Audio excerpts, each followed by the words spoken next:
cold and wet, rainy night. Can you hear me? Yes. Good. I'm Phyllis Leffler. I'm currently serving as the president of the Albemarle Charlottesville Historical Society, and I'm delighted to welcome you all here tonight along with our distinguished panel. Our executive director, Tom Chapman, who comes to all of these programs, had to be out of town, and he's just driving back today, so he won't join us, but our programs manager, Sterling Howell, is here, and he will be taking over in just a few minutes. So thank you all for coming out tonight. For those joining us on Facebook Live, thank you as well. We will have time for questions and answers after the program. So for those of you here, keep in mind your questions as you listen. And for people on Facebook, you're welcome to put your questions in the comments section of Facebook. I just want to start out with a couple of announcements before we get to our panel tonight. Those of you who regularly follow us know that we have an exciting array of programs through the fall, but I just want to mention a couple in case you're not yet members of the Historical Society and don't get that information. So on December 15th, we will have the second of two panels that we are doing on that we're calling the First Amendment Community Workshops. These are workshops that we are co-sponsoring with Montpelier on the topic of the meaning of the Constitution. And on December 5th at 6 p.m. right here, we will have a program relating to the First Amendment and the protection of religion in the United States. So that's, an important series of programs. That's the second one. Our third program of that sort will not be until February 19th, and that will be a First Amendment community workshop that will focus on First Amendment rights to assembly and petition. In between those two, we're going to have our annual meeting. We're not entirely clear of the date yet, but it will be sometime in January, and typically we try to find a really sort of well-known speaker to bring in. Last year, we packed the Center Auditorium with 260 people, so we hope to do as well this year as well. And looking forward into the spring, in March, we have a program with Rick Britton focused on Thomas Jefferson and the Indian burial mound. We have other things coming up in between. We haven't quite ironed them out yet, but I really urge you, if you haven't yet joined the Historical Society, to really consider becoming a member. We really we bring you these programs free, but they're free of charge, but they're not really free to us. They're not free of cost. And if you're interested in becoming a member, learning more about what we're doing on a regular basis, all you have to do is go to albemarlehistory.org, and you can see what our programs are, and there are links either to be a donor or a member. Also, we've left all of you with our latest bulletin. Comes out 4 times a year, and that will give you a lot of information about what we're doing with the Historical Society. And we're in a couple weeks. The next newsletter will be out in a couple of weeks, but this is our latest newsletter. We have an exhibit at the Jefferson School Heritage Center on through December 15th, and it'll tell you all about the exciting things we're doing. So we reserve as much time as possible for our distinguished panel. I'm going to turn this over to Sterling Howell, our programs director, for takeover. Thank you. Thank you very much, Phyllis. Thank you all for coming out to join us tonight. Again, my name is Sterling Howell with the Albemarle Charlottesville Historical Society. And as always, we really appreciate the people at the center here for letting us come take over their space for one of their spaces for an evening. Tonight, we're here to discuss how communities remember war and how they heal from war. April 30th of next year will be the 50th anniversary of the Fall of Saigon and the end of the Vietnam War. The Vietnam War Memorial in Washington, D.C. was established in 1982, 7 years after the war ended. But in January of 1966, 9 years before the war ended, the Dogwood Vietnam Memorial was created here in Charlottesville, the first public Vietnam War memorial in the country. The Dogwood Vietnam Memorial Foundation, the group that upkeeps this memorial, is seeking support to continue its mission as a destination for community healing. So to discuss this topic, we're very lucky to have this panel join us this evening. I'm just going to let you know their names for those who don't know, and then as we start the questions, if you don't mind, tell us a little bit about your involvement with the memorial. That would be great. All right, so we have Bruce Eads. Okay. Jim Carpenter. James O'Kelly. Rick Severin. Did I get that right? Rich Severin. And Dick Thompson. Again, thank you all very much for joining us. Now, Mr. Severin, I'll start with you. Why did the Dogwood Memorial get created so early into the war? Yeah, I prepared a breakdown of a little bit of history, go over some things so everybody is not aware of the memorial will understand a little bit more, and then we can get into detailed questions if you like. Okay. Anyway, welcome everybody, and thank you for coming. We appreciate your support. This is a very, very dear movement to our hearts. The Dogwood Vietnam Memorial is dedicated to honoring the memory of all veterans who served our country, especially those who served in Vietnam and those from the Charlottesville and Albemarle County area. The Foundation honors their memory by preserving and enhancing the memorial by conducting public events, educational programs about the experiences of our nation's veterans. Established in 1966, the Dogwood Vietnam Memorial is the first public memorial in the United States dedicated to honoring Vietnam veterans. Located on the hillside of Charlottesville's McIntyre Park, the memorial has become known as the Hill That Heals for veterans, families, and their loved ones. The original memorial was redesigned in 2014-15, along with the addition of the John Warner Parkway through McIntyre Park. Presently, there are 28 stainless steel plaques that honor the young men who gave their lives. In the near future, we will honor 26 additional young men who had significant connection to the Charlottesville area through the University of Virginia. Also, the Foundation is currently pursuing additional parking, pedestrian bridge, and additional ADA parking, ADA compliant walkways, to the memorial, because the existing ADA switchback going up to the memorial is not ADA compliant. It's 5%, you need to be 2% or less. We're proposing to do one that's going to be ADA compliant for wheelchairs and older people like ourselves.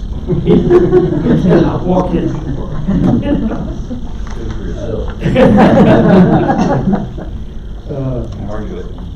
The main thing that we're looking at as far as the pedestrian bridge, the ADA compliant walkway is to make it easier. I can't say enough about this. Make it easier and safer for access, because it's ridiculous. I have people call me every day, how do we get there?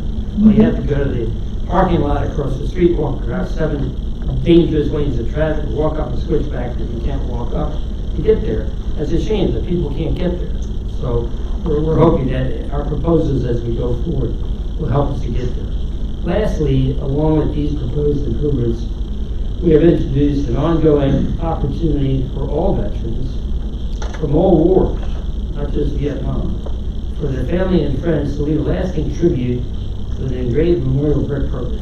I've got information here about our brick program and some other information, general information about the memorial. But that's basically the overall, for you people who don't know too much about us and what we're trying to do, that will give you a good thumbnail sketch of what our intent is here. Questions? Yeah, thank you very much for that overview. So, my original question was, how and why did the memorial get created so early? Okay, so some of you probably know this, but our founders were 3 gentlemen that happened to meet in Kenny Staples' barbershop after a young man, in March of 1965, our President Johnson, he he put troops in Vietnam, combat troops in Vietnam. So Champ Lawson was from Burleysville, and Champ Lawson Jr. He was a crewman on a helicopter, and they got mobilized in July, I guess it was. So anyway, he lost his life in October. So this conversation occurred at the barbershop probably late October, and early November, while they were still really discussing it, there was a second casualty. And they said, we need to get something done for these veterans. We need to build a memorial, not only to for all who served in Vietnam, and especially those from the Charlottesville area that gave their lives in that service. And it looked like other places in the country that people weren't there was a lot of unrest. And of course, we know that the best way to get your mind off of unrest is start a war somewhere. And that's what we learned from Vietnam. But anyway, we'll talk more about that later. War's not the answer. But anyway, the three guys, Bill Gentry, Kenny Staples, and Jim Schussler, talked about it. They decided they were all members of the Dogwood Festival. Dogwood Festival has been here for almost 70 years now. But our memorial is 58 and a half years old. So it was 1965 when this happened. And they went to, we have a city manager form of government in Charlottesville. So they went to Jim Bowen, who was the city manager, and they asked the city manager if they could do it. And he said, well, I want it in a prominent location if you do it, so pick out a place on the knoll over there on McIntyre Park somewhere where it can be seen. And they picked out a pretty steep knoll, but it was prominent. And and he said, okay, he visited, said, got my seal of approval, get her done. We won't give you any money. Y'all need to go do it yourself. So it was pretty easy in Charlottesville back then. But that's enough about that. So anyway, That was my next question. back then. How did that particular hill get picked? Why there? well, Jim Bowen, the city manager, picked that hill. And He said he wanted it on that prominent location. He picked the hill, and he said, you guys scrounge up the materials and build it. You design it. Jim Schuster was a draftsman and an engineer. He actually worked at the city at the time, and he drew it up, got it approved by Jim Bowen, and he said, go get the materials and go ahead and build it. So they had it built by January. They went down to the old city yard and tie lot, they call it, and picked out some cobblestones they were throwing away. They got those, and then they went they were doing some renovations up at the courthouse, so they got soapstone from up there, and they built it out of local materials that were discarded materials, and the Dogwood Festival, of course, they planted a lot of dogwood trees because they had a lot of. They give the city, when I was chairman of that, we used to give the city 20, 30, 40 at the end of every sale because we'd have that many left. So they took, at that time we knew of 21 from Charlottesville, so they planted 21 dogwood trees from that. And the flagpole was donated by Rice, Harry A. Rice. And of course, this concrete, Dr. donated the concrete. So it didn't cost anything. So just some labor of love. That's all. That's how it came about. Now, of course, we know that now there's 54 there. Yeah, the ones from Lane, the 10 from Lane High School. There's some from Albemarle, the schools, the private schools, and of course, 26 from UVA that graduated once they lost their deferment. Once they graduated, they lost their deferment. They were eligible for the draft. So it's a total of 54 from the Charlottesville that have a connection or aid to the Charlottesville area. Maybe for Mr. O'Kelly, is there anything you can tell us, anything you'd like to share about the first 28 men whose stories are memorialized at the memorial? Well, it's kind of a four-point process when we're trying to identify these young men. The first thing is somebody recommends a particular individual that was killed in Vietnam. Then we go and we have a criteria. It was quite a convoluted criteria. We got it straightened out. And there's really two major parts. One, that they had to be on the Vietnam Wall up in Washington, D.C. And the second part is that they had to have a significant relationship with the Charlottesville-Albemarle area. And that's fairly generic, so you can get a lot of folks that come into play there. The third part is then I have to, well, I go back a step. I was invited to be the guest speaker in 2011. And my wife Jan and I went down to where the actual memorial was at the time. It was on the side of a hill. And Bruce and Jim would get out there and put cinder blocks up, and then put plywood, and then put a podium up. So if you went out there and you think you're going to talk, and if you took the wrong step, you might be down there run over by a car. So that was kind of scary at the time. But Jan and I went up, and there was a flagpole, and they had these cobblestones, and they had names on them. And we looked at that, and I said, you know, this doesn't do anything for me, because all I see is a rock with a name on it. I know that these young men died in Vietnam, but I'd like to know a little bit more.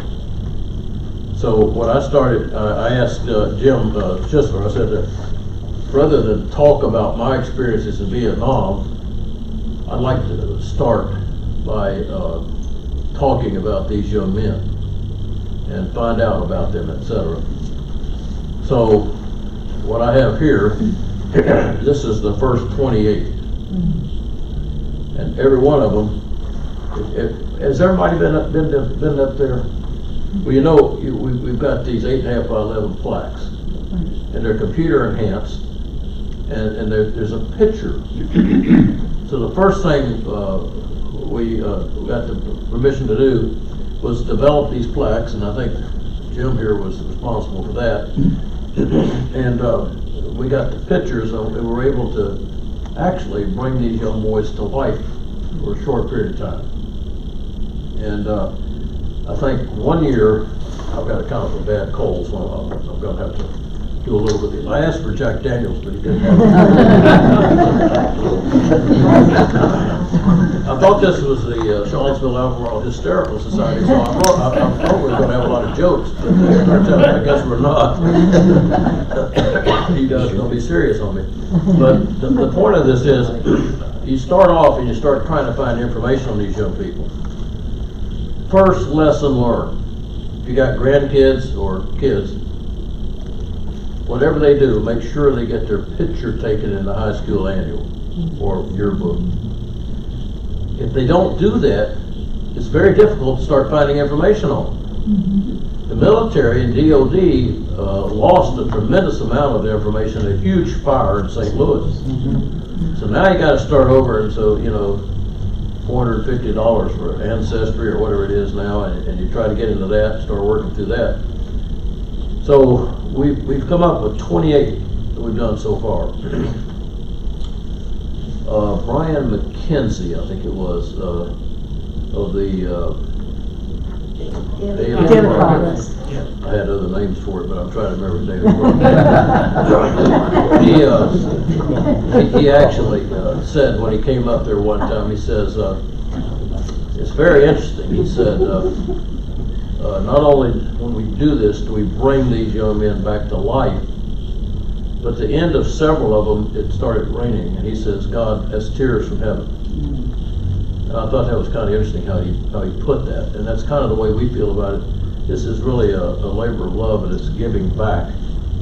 When I was in Vietnam for 3 years, 66, 67, 68, and I had a company in Quezon during the siege in 68, right outside of Quezon. And an outpost, myself and one other company. I think we were surrounded about 40,000 NVA, and there's 500 Marines, which is about right. You know, we like the odds, and that's good odds for us. Can't miss that way. Everybody gets hit. Sorry about that. But I lost a lot of guys. I went in with 225 Marines and came out with 171 in about 4 months. That doesn't sound like a lot, but it really is, especially if you know each one. And the thing that got me the most as I started going through this is that these young men had tremendous talents and capabilities. I just happened to open this one here to Richard Carter. Some of you may have remembered his mom, Eula Carter, from here in town. She lived to be almost 100. And Jim has a picture of her hands, wrinkled hands, I think, somewhere here. There it is. That's not it, I'm sorry. Okay. Well, Richard I'm not sure I totally agree with this, but what he did, he was going to go to the University of North Carolina. I went to Duke University, so I'm sorry about his judgment there. But he said that he graduated with distinction as an Ethel Scholar from St. Christopher's High School. And he was going down, and he graduated from UVA, and he was going down to excuse me, University of North Carolina and study history and get a doctorate in history. Others, you know, as you look through these young men, you don't know what they could have been and what they could have done. And then they lost their lives so quickly. One other one I'll tell you real quickly about. This is a book here called Boots on the Ground, America's War in Vietnam. And anybody ever heard of Jan Scruggs? You know, he's the one that got the money together for Vietnam veterans and a wall and all. Well, what his story is in here, and what he's talking about is the event that occurred that changed his mind and made him decide he wanted to do that. And one of the young men that was killed was is one of our guys. And as a result of that, they were friends. And his comment was, as a result of that, that's what gave him the drive to try to get that Vietnam Wall built. So when you read these different stories and you see them, it's a cross-section of America. And the percentages work out fairly close to the way they represented it and so forth. But trying to tell these stories, the first 28, now I've got all the UVA kids to do, and so I was telling Bruce just a minute ago, the first ones we're going to do next April, we're going to do four young men. One was an Army officer who got the Distinguished Service Cross, which is the second highest award in the country. One of them was a naval aviator and these are all UVA graduates in this case. He was shot down and captured and died in Hanoi Hilton. The third one is named Gray. His flag is up in the basketball arena. JPK arena. Yeah. What? John Paul Jones. John Paul Jones, I'm sorry. Should have known that. Was a Duke guy, man. I try not to use any more of these than I can. His flag flies up there, and he was a Marine, and I've got to get one more, and I think we're going to use Oscar Martira, who was an Air Force pilot. We've already told his story once, but we're going to tell it again because we want all four services represented when we talk about this next in April. The thing about it is that each one of these people, when you get in there and you look at these young men, some of them are a little bit older. Oscar Martira was actually a navigator on a B-29 at the end of World War II. Then he was in Korea, and then he was flying over the Ho Chi Minh Trail with an A-1 Skyraider, and he was shot down. His wingman saw him make a good landing to take evasive action, and over the next 8 years, Thet Lao who captured him, tried to negotiate with our government to bring him home, but our government would not negotiate with him. So he died in captivity somewhere. But those kinds of stories are all here, and it goes across the realm of what we saw in Vietnam, I think. Do you mind if I say something about that too? I'm a faith-based person, and I think God is always in my flight zone telling me what to do. And on the 49th anniversary, we came to the new plaza. And a few weeks after that ceremony, I had a dream. And the dream was presented to me from God. And the dream was to be able to present a plaque for each one of these young men that Jim has incredibly done through his words and research. But I never forget taking that information to Jim Schisler. And Jim Schisler, in that meeting we had that same night, I had that dream, and that evening we had a meeting. And during that meeting, I told Jim about this dream. And Jim says, well, you know, how much will this cost? And I said, well, Jim, as far as I know, I'm just going to pick a number. How about $18,000? And Jim, being as frugal as he he said, if you can raise the money, we'll do it. I'm saying, okay. So now my faith kicked in again, and I start going around soliciting funds. And at that time, it ends up, in 6 weeks, I had $36,000. Now, to expand one more thing about Richard Carter, if you don't mind, Beulah Carter, on that day of the 50th rededication, those plaques were revealed, and Beulah was there. Beulah, at 99 years old, had pneumonia, and she could just barely get around. And at that time, we were all pretty scared for her. So a few months later, I get this phone call from Beulah asking if there's any way we could get her to see her son's plaque. And we did.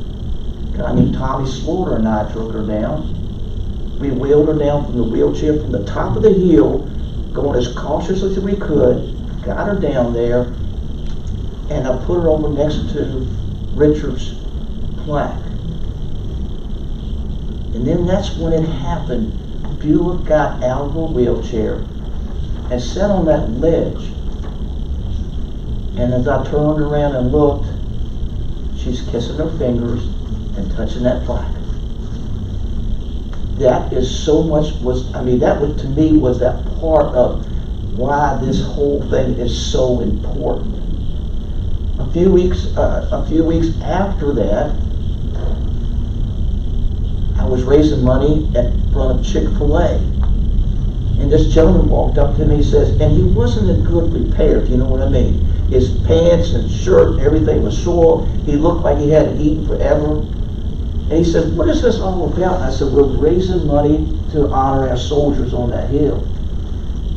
And he looked at me and says, I don't have much. And he reached in his pocket, he took out his pocket change, and he handed it to me. I said, I can't take this. He said, no, you need this. I'm a veteran too, and I know what these boys went through, and I want to honor them in the best way I can. I looked him in the eye and said, when was the last time you ate? He said, yesterday. I said, you and I will sit down and eat right now. And we talked. And then we finished eating. And I sat down, I shook his hand, and I saluted him. He saluted me back. I took a $20 bill out of my wallet, and off he went. That's a veteran's veteran. I just wanted, just So many little stories like that have evolved over there. Yeah, Jim, I think that's a good example of how veterans help veterans heal. Listening to them and caring about what they say, not just saying thank you and walking off. They actually listen to them, and Jim did that, and obviously he did a lot more than that. And that's the way veterans help other veterans heal. That's just an example of it.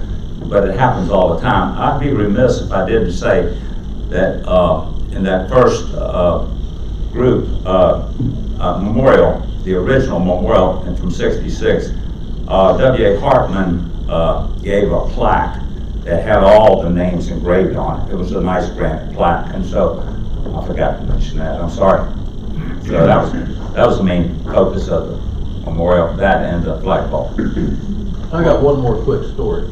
Oscar Moderer was a gentleman I was just telling you about who was a navigator, and we've had a hard, what I always try to do is try to go find the families, and his daughter turned out to live in, I think it's Florida, wasn't it?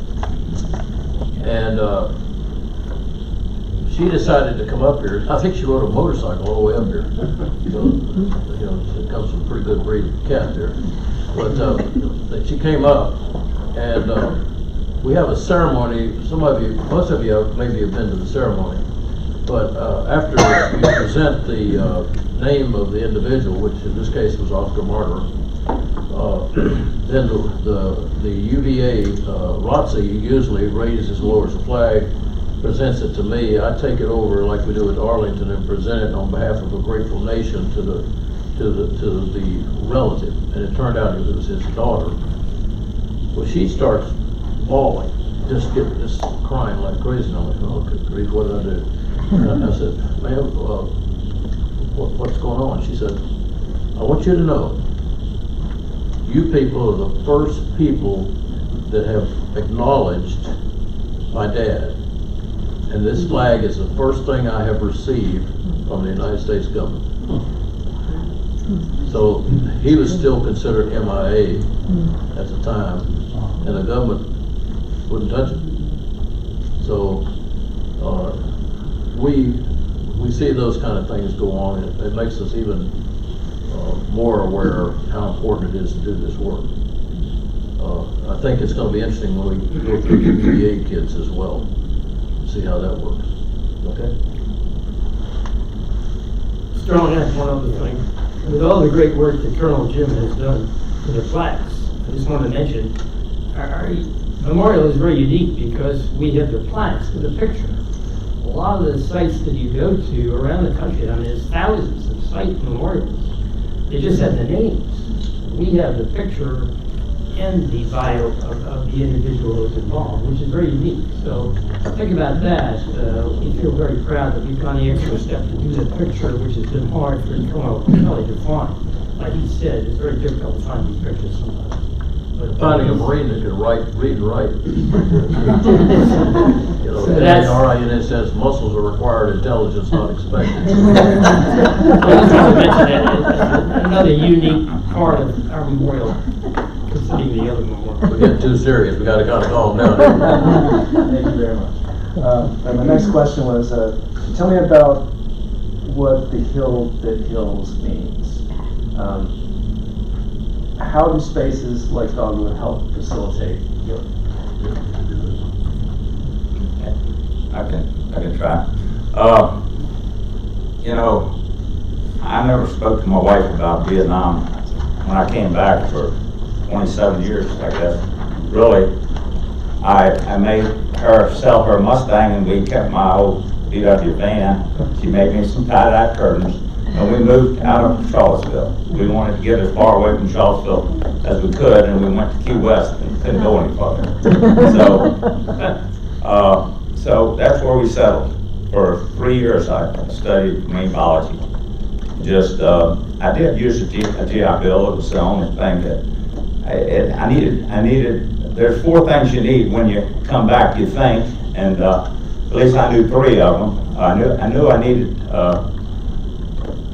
first, I needed to have a purpose, and a relationship. To have a purpose, I had to have a relationship with a young lady. So this young lady that grew up on Cherry Avenue, right about a block away from me, grew up while I was in Vietnam, and came back and she looked pretty good. They had a place called Sip and Sizzle, not Second Sizzle, Sip and Sizzle. And I sipped and she sizzled, and so we danced a lot, and we got married. Still look pretty good. I had to marry her. She wouldn't go to Miami with me. So, you know, it was the hippie generation, but not all girls wore beats. Not all girls were hippies in that time. It was a lot of protesting and stuff going on, but there were still a lot of people that, you know, were old-fashioned. I guess she was from the Valley. I think she's a Mennonite or more. That's all right. Doesn't matter. I love her, but you know. You've got your limits. Yeah. She does have a look. But no, I'm trying to be funny, and it's not really funny. I needed also to let's see. I needed a relationship. That was her. I needed the purpose. And I needed my health, of course.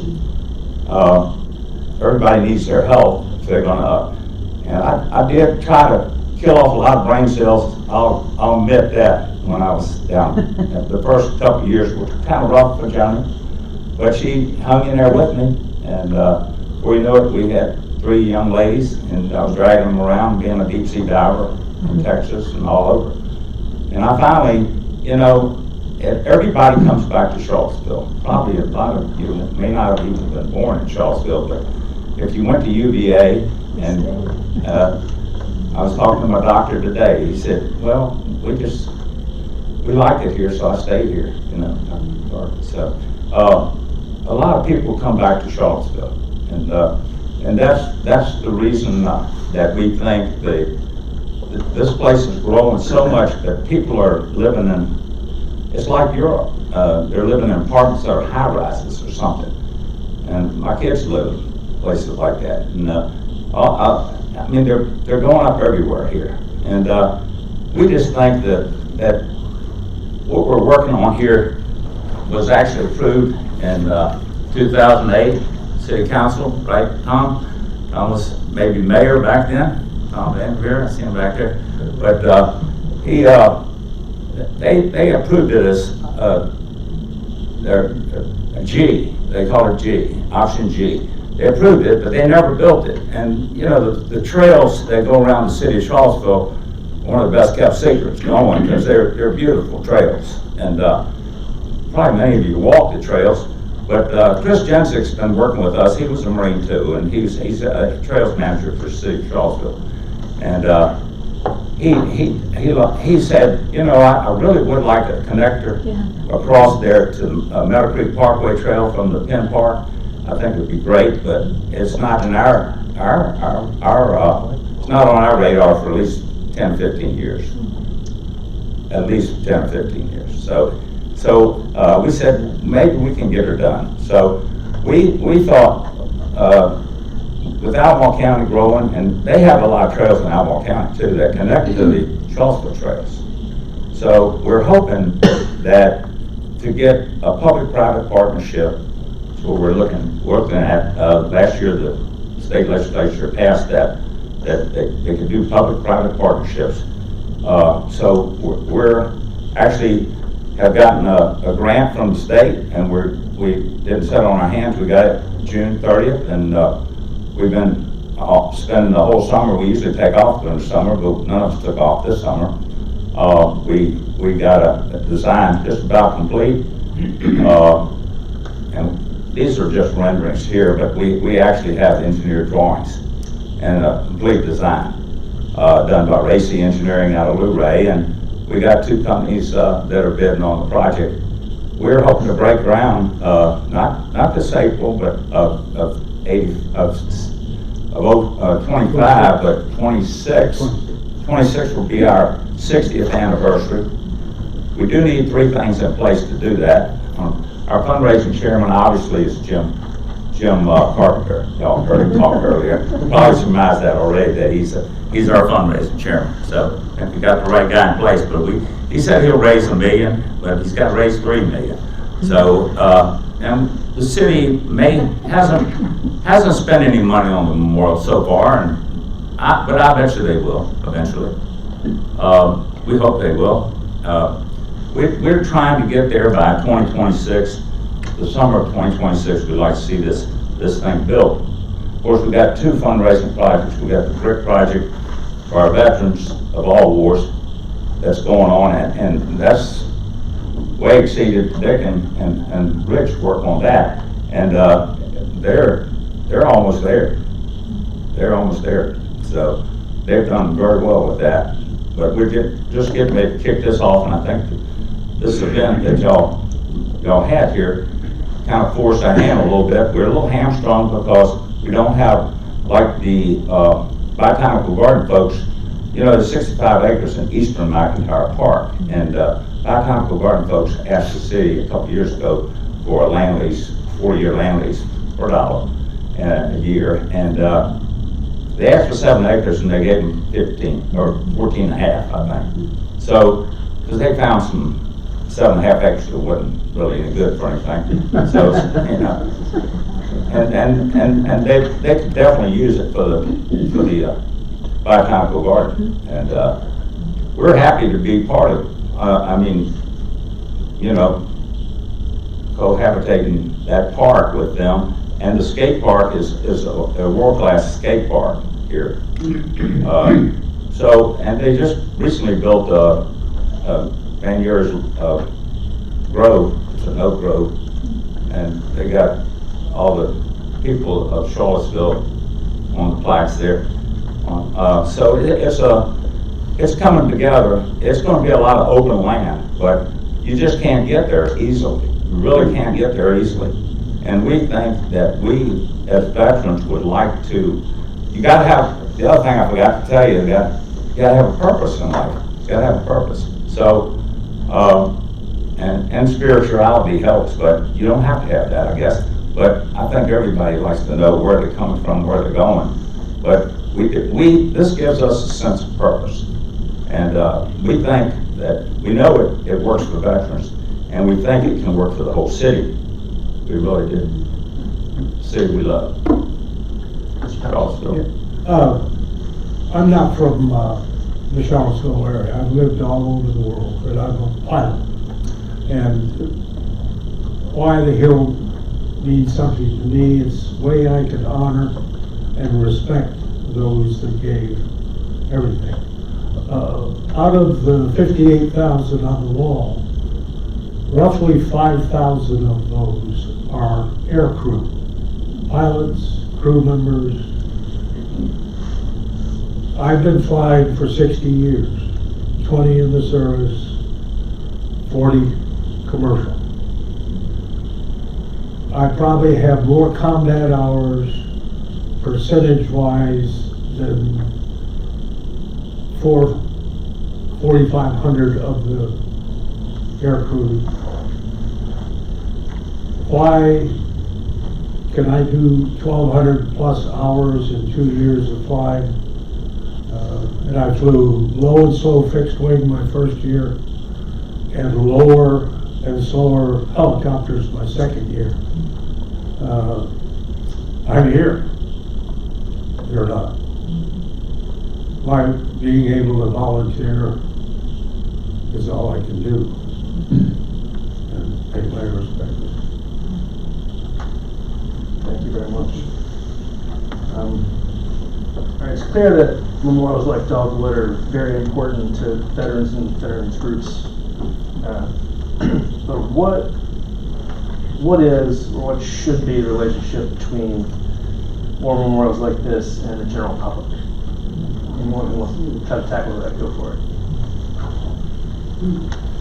You know, we were talking about purposes just a minute ago, and for me personally, I went to school by a guy named James Marion Cardos, from first grade all the way through high school, Burnley, Moran, and Lane High School.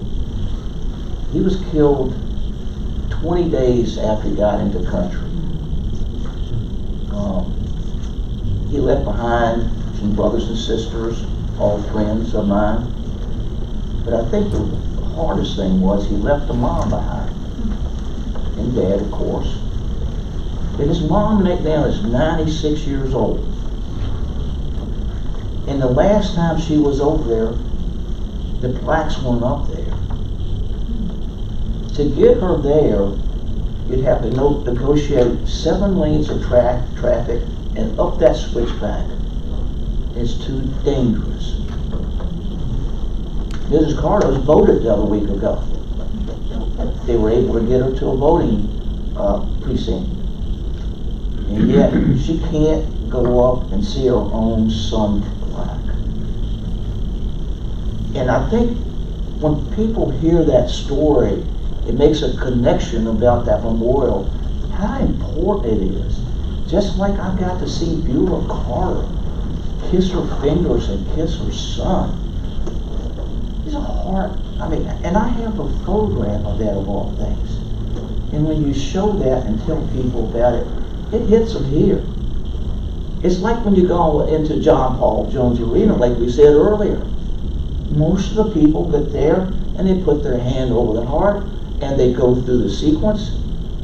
But until they know where that flag came from and what value it has and what meaning it has, then you have a purpose, but the story has not been told. You know, it was told through the university a little bit, but a small majority of people know about it. But, and I'm going to go off the course here a little bit, and I probably shouldn't be, but Veterans Day at John Paul Jones Arena, they gave no respect to any veteran whatsoever there doing the basketball game. And I think that's a shame. And I'm not blaming any one person, but I think some people should be writing right now and saying something like that shouldn't be happening. Or better yet, when the next basketball game comes along, why can't they say, by the way, this flag belonged to Pete Gray, First Lieutenant Pete Gray.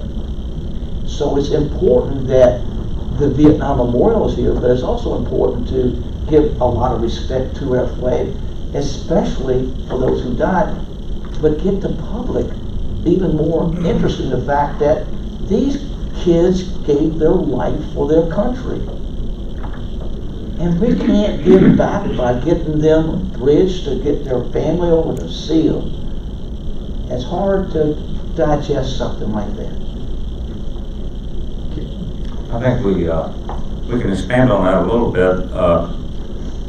The question about the general public and war memorials is going to be a big question, no doubt about it. I think I'll go back to what Dick said. We came back, we all felt guilty. Why did we come back? And why did our buddies that we knew and were right next to die? But, you know, that's a really tough question to answer. You feel pretty guilty when you come back. And we probably felt guilty, all of us felt guilty for many years, and we probably still do at times, but I think that memorial has certainly helped us heal in that regard, because we can remember these folks. On our Wreaths Across America ceremony, we have lots of folks that come up there, and they present a wreath on behalf of each one of the 54, and then they just say their name, and they have their families with them, and they're teaching them that, hey, these people, we're the general public, but we owe them this much. When they go off and protect our freedom, or the freedom of the Vietnamese people, we know there was 3 million Vietnamese that got out of Vietnam, even though we lost the war. We lost the war, we got to come home to a free America. They won the war, and they stayed in a communist country that even got worse, a lot worse. A lot worse. We were the lucky ones. It really wasn't, we weren't meant to win that war, obviously, and it was never. And that's a shame to have wars that killed 2 million Vietnamese people. They're wonderful people. And I think we need to think about other people, and they didn't bring any dogs back. They killed all the dogs. Now in Afghanistan, they let you, the handler, if he wants to, he can bring his dog back. But, you know, our dogs are what keeps me and Jim going, right? That's right. Besides our wives, of course. I'm not talking about y'all. But we got service dogs, and, Come over and snack. I'm not part of this conversation. I'm digging a big hole, foxhole stuff. I'll get you Okay. out of it. But anyway, I just think the general public, would like to help us to heal, and we can probably help the general public heal too, because we're not the only ones that face those things. We all have we face the same things. General public, if you just listen, you're facing similar things. And we just need to love each other and listen. And that's what we're trying to do here.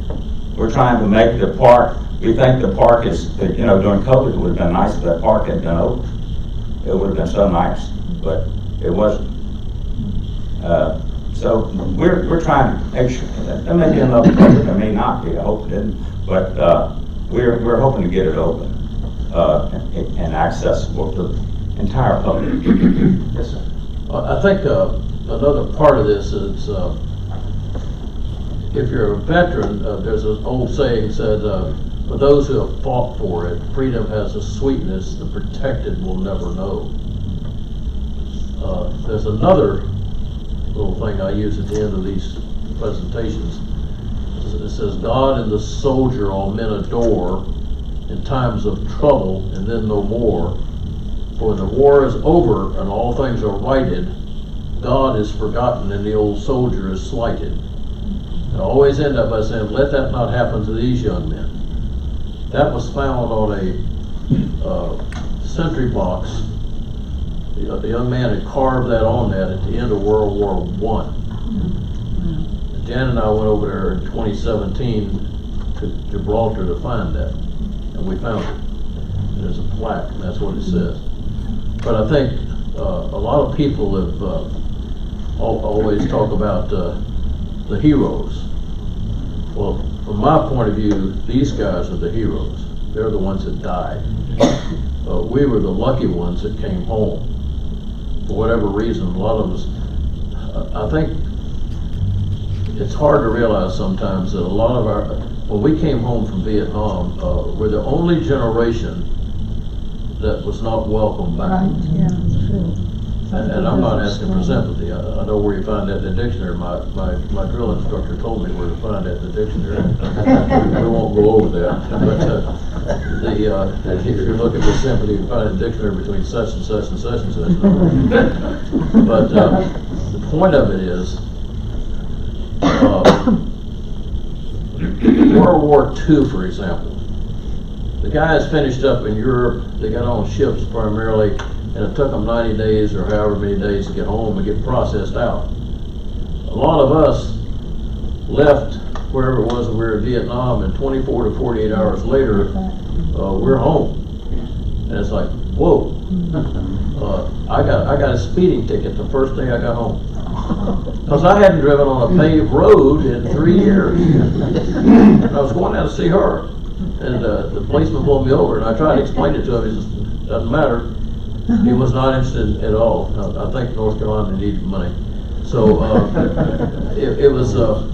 it's very interesting that so many of the Vietnam era veterans have taken their lives. They've gotten tied up in drugs, homelessness, crime, and the end result of that usually is taking their own lives. And that is really sad. There's a lot of talent that's available that could be doing an awful lot of things. But the problem is that they didn't get any help. The VA didn't help us. In fact, the American Legion didn't help us, and the Veterans of Foreign Wars didn't even want to welcome us into their buildings because they said we lost this first generation to lose a war. That's changed, thank goodness. But when when other veterans don't accept you because they think you lost the war. And I would suggest to you that we didn't lose that war. I've got right here is I don't know, some of you may know Dr. Bill Hughes. He was a pediatrician here in town and delivered 4,000 babies. He just gave a recent talk, and one of the things he talked about there was the fact that when the World War II veterans, the intensity of combat for those guys, and he lists here, he said the average infantryman in the South Pacific saw about 40 days of combat in 4 years.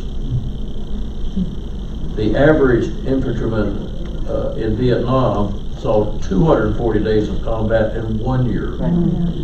And I blame it on the fact that there were helicopters taking us over and dropping us in places. But you know, the other parts of that Bill said that I want to tell you about real quick. He said that 2/3 of the men who were in Vietnam were volunteers. I didn't know that. I volunteered There's so for the much Marine stuff Corps because about I got drafted by the Army. I volunteered for the Marine Corps because I got drafted by the Army. That makes sense. So you're a Yeah, volunteer. I was a volunteer. Yeah, one of the things we get, a lot of times you say, I want 3 volunteers, you, and you. And sometimes that works, sometimes it doesn't. But the other thing he said, the American soldier was never defeated on the battlefield in Vietnam. A Congressional Medal of Honor winner, Major General Patrick Brady said it very well. Our defeat was at the hands of cowards, cowardly politicians, dishonest and irresponsible media, spoiled brats, and professors in the classrooms from Berkeley to Harvard. Hey, you don't have to buy that, but it's interesting to me that times haven't changed. We're back doing the same stuff over and over and over and over again. We don't learn from our mistakes. One of the things I talked about Monday at Veterans Day, we have opportunities to do things, and we have chances to learn from the context of what we do, but we have to understand there are consequences to everything we do. And a lot of them are unintended consequences. The long-term effect of some of these things is amazing. So Bill is sitting in critical intensive care at UVA right now. He got hurt real bad. Excuse me.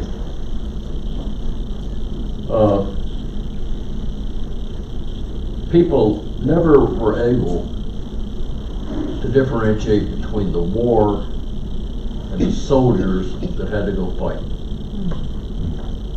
If you look around today and you think about it, if 2/3 of the people volunteered to go over there, at the time, when I was at Duke University, President John Kennedy came to speak, but he was a senator at the time. All of us kids were really like, whoa, this is cool. And there was a tremendous amount of patriotism and all that business with Camelot and all that stuff, you know. And a lot of you probably remember some of that. Sandy Kempner was a friend of mine and myself. When we graduated, Sandy went to the Peace Corps. I went to work for IBM. Within a year, we're both back sitting in the OCS at the Marine Corps because we were so disgruntled with all the rest of that stuff. We went to Vietnam. I met him a couple of times. He was the 7th Marines. I was with the 9th Engineer Battalion. And I went to visit him the first couple of times he got shot. The 3rd time he was killed was unexploded ordnance, and they were trying to carry it out of the woods. There was a movie called The Face of War dedicated to him. The point of that is, all of us went over there with a great deal of patriotism and saving the world from communism and all those great things. And when you got there and people started shooting at you and things started happening and people were getting blown up around you, all that stuff's out the window. Because now it's survival and the guy on either side of you. And I think that's what it came down to for a lot of us. And I came home with a lot of injuries and stuff, just like the rest of these guys. But I had a young lady show up to help me out, kind of like we both did. But I call her my angel, because she flew in and took care of things. I'd like to say something real quick. Yes, sir. I grew up in Charlottesville along with 2 other families up here. But my tour of duty, so to speak, was joining the Army Reserve in 1968. And I retired 20 years later. I didn't go to country like these guys did. I was, basically a stateside kid going 2 weeks every year to basic training camp. We were a basic combat training organization on Cherry Avenue, and I had the utmost respect for these guys. They were in, and they had to walk the walk and talk the talk. And I was at a warm, comfortable bed at home. And I always feel I have to look up to these guys, and I know I'm talking to every one of them. But but the whole thing is that and Andy there, and I'm sure there are other. Do me a favor, those people who spent time in Vietnam, please stand up. Wow.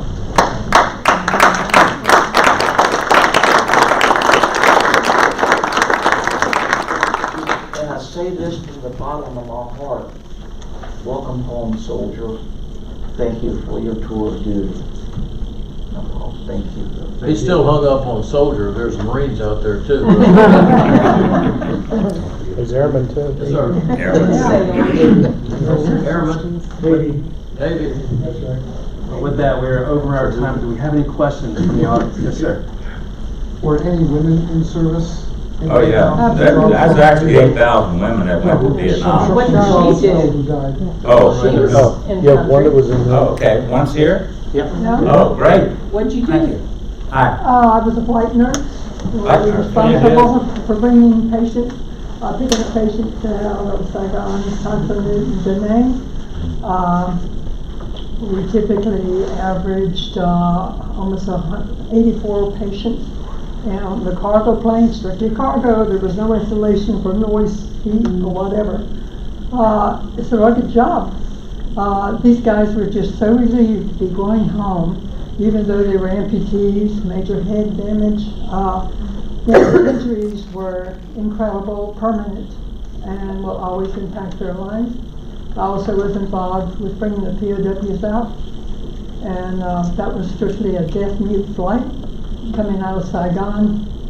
We had already been briefed in advance by the psychologist, and only yes, no questions, only what is absolutely pertinent to their care. And that was so true, because on the plane you sit 3 abreast here, 3 abreast there, and these POWs who had been part of they all understood each other's experience. It was deaf mute. There was no conversation going on whatsoever, because we were taken from Saigon and back into Clark, where they would be debriefed, given thorough physical exam, and processed to return home.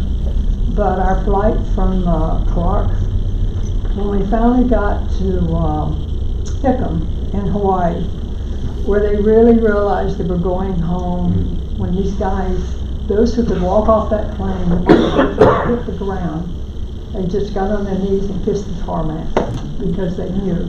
They were finally What did you say your name was? Diane Gagliano.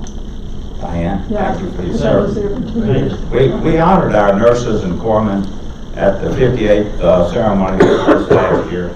There were about 400 people up there, and we did have some corpsmen, and we were going to have one nurse, but she passed, Donna Schofield White. But she experienced PTSD, and she had a service dog. But the nurses were called on to make a lot of life and death decisions, and they really had a tough role to play there. And when the combat role, there was only one nurse killed in combat in Vietnam, but there were 8 nurses killed in Vietnam from other crashes. Mostly, a lot of planes went down in Vietnam.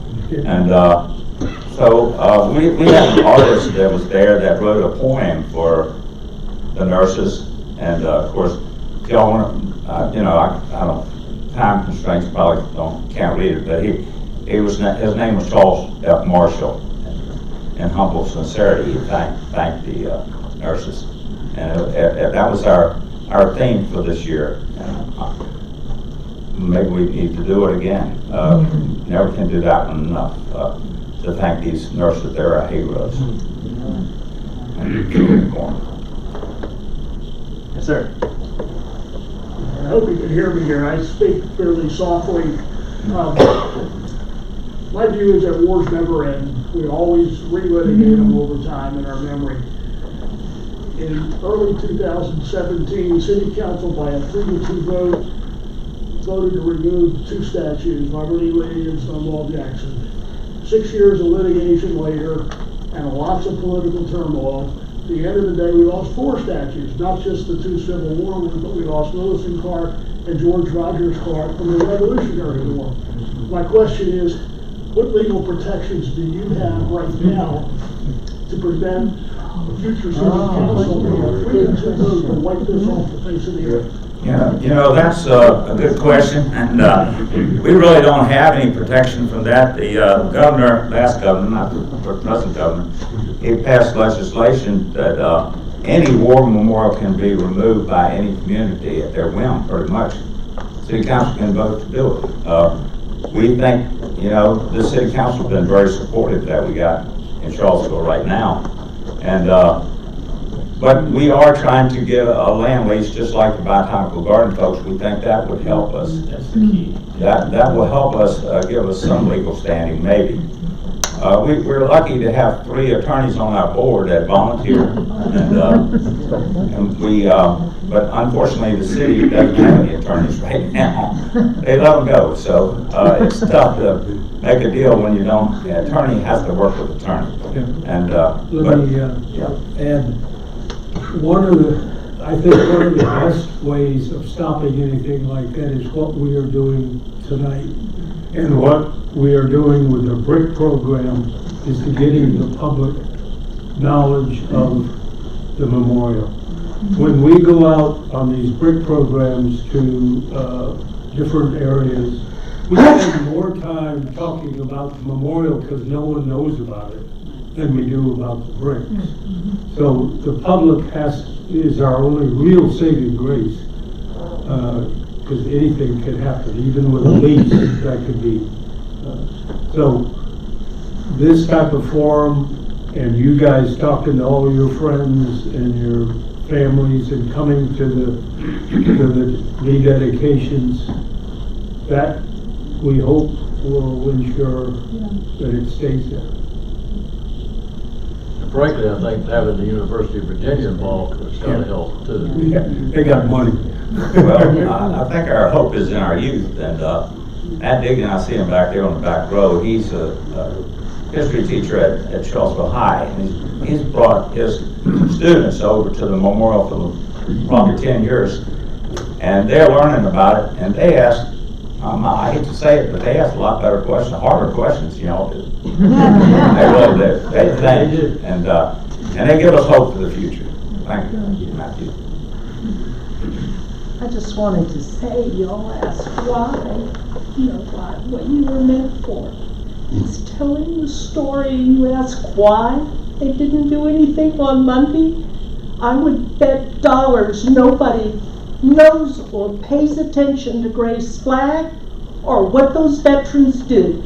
Right. But they have those memorials for students that were shot on a bus from a field trip.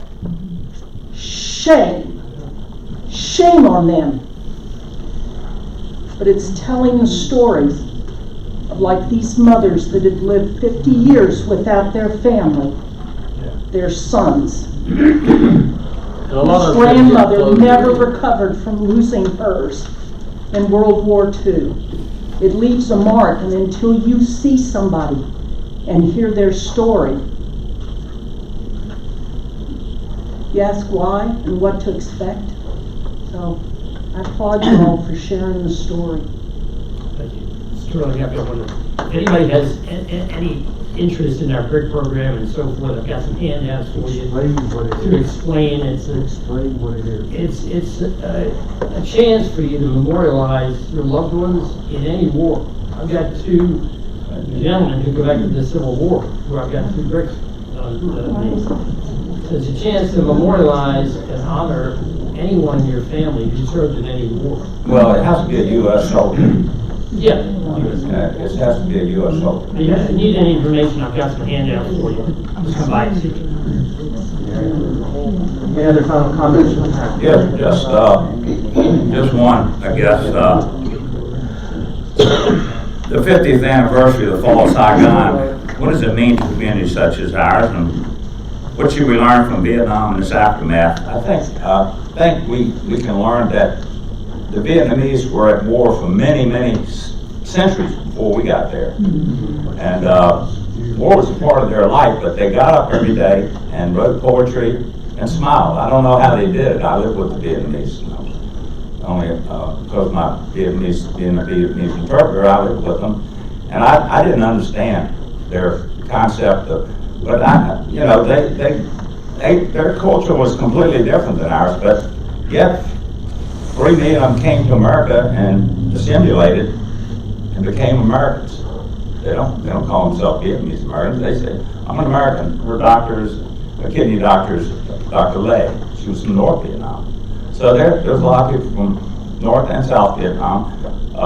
Y'all probably know Senator Webb, or he was Secretary of the Navy, but he married a young lady that was a boat person, and she's a lawyer at Tulane. So she teaches law at Tulane. So I mean, these people were very smart and we love them. We love these people. We don't call them derogatory names.